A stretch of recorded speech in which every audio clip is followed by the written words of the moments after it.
School and college की सबसे अनोखी बात यह है कि वहाँ सब आपसे पढ़ने की उम्मीद करते हैं, लेकिन कोई ये नहीं बताता कि कैसे इफेक्टिवली पढ़ना है।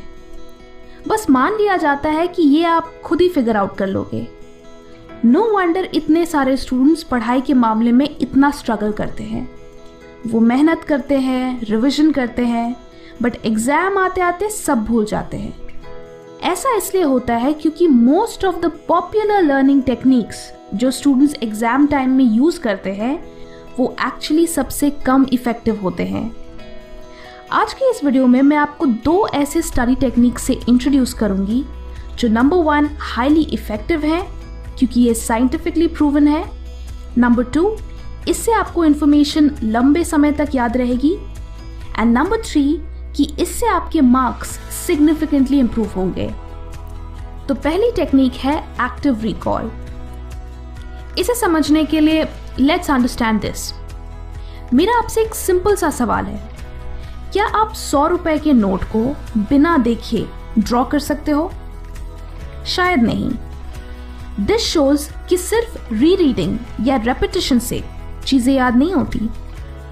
मेजॉरिटी स्टूडेंट्स क्या गलती करते हैं? आप क्लासरूम में बैठते हो, इंफॉर्मेशन सुनते हो, फिर घर जाते हो, बुक रीड करते हो, करते रहते हो जब तक कि आपको वो इंफॉर्मेशन याद नहीं हो जाए। ये पैसिव लर्निंग है, यानी आप नॉलेज को बिना किसी एफर्ट के एक्वायर कर रहे हो। यही आपकी सबसे बड़ी गलती है। एक्टिव रिकॉल में आप इंफॉर्मेशन को रीड करने के बाद अपनी अंडरस्टैंडिंग को टेस्ट करते हो, यानी आप उस इंफॉर्मेशन को अपनी मेमोरी से रिकॉल करते हो कि इस पर्टिकुलर पैराग्राफ या टॉपिक से मुझे क्या सीखने को मिला। ये टेक्निक इस प्रिंसिपल पर बेस्ड है कि किसी भी चीज को याद करने के लिए आपको अपने ब्रेन को स्टिम्युलेट करना होगा। जब आप खुद से क्वेश्चंस पूछते हो तो आपके ब्रेन को आंसर याद करने के लिए एफर्ट लगाना पड़ता है, जिससे वो स्टिम्युलेट होता है। अब जितना ज्यादा ब्रेन पावर उसे याद करने में लगाओगे उतने ही अच्छे से वो इंफॉर्मेशन आपके ब्रेन में एनकोड होगी। जस्ट लाइक जब आप एक्सरसाइज करते हैं तो हैवी वेट्स लिफ्ट करने से ही आपके मसल्स बनते हैं। इन द सेम वे आप इंफॉर्मेशन को याद करने में जितना ज्यादा एफर्ट लगाओगे वो इंफॉर्मेशन उतने ही अच्छे से आपके ब्रेन में सेव होगी। सो एक्टिव रिकॉल करते कैसे हैं? बेसिकली टॉपिक को रीड करने के बाद आप बुक को बंद करके उसी इंफॉर्मेशन को खुद को एक्सप्लेन करने की कोशिश करो। देन बुक से कंफर्म करो कि आपकी अंडरस्टैंडिंग सही है या नहीं, एंड अगर आपने कुछ मिस आउट किया तो दोबारा इस प्रोसेस को रिपीट करो ना। अगर इंफॉर्मेशन बहुत कॉम्प्लिकेटेड हो तो आप बुक की हेल्प के बगैर अपने मेमोरी से फ्लो चार्ट्स या माइंड मैप्स बनाने की कोशिश करो, जिससे कि आप उस इंफॉर्मेशन को एक पिक्चर फॉर्मेट में याद रख सको। जब आप माइंड मैप्स बनाते हो तो वो एक पजल की तरह बन जाता है, क्योंकि मोस्टली बहुत सारे पॉइंट्स इंटरलिंक्ड होते हैं। तो अगर आप कुछ भी मिस आउट करते हो तो इंटरकनेक्टेड लिंक से आप उसे रिकॉल कर सकते हो। एक और चीज जो एक्टिव रिकॉल का बेस्ट ऑप्शन है वो है previous year question papers and mock test papers. You will be surprised कि इससे आपकी मेमोरी की कितनी अच्छी एक्सरसाइज होती है। अब कुछ दिन बाद जब आप उसी टॉपिक को रिवाइज करोगे then you will feel like कि मुझे तो कुछ याद ही नहीं, और आप फिर से बुक को रीड करना चाहोगे। एंड ये ही मिस्टेक 99% स्टूडेंट्स कमिट करते हैं।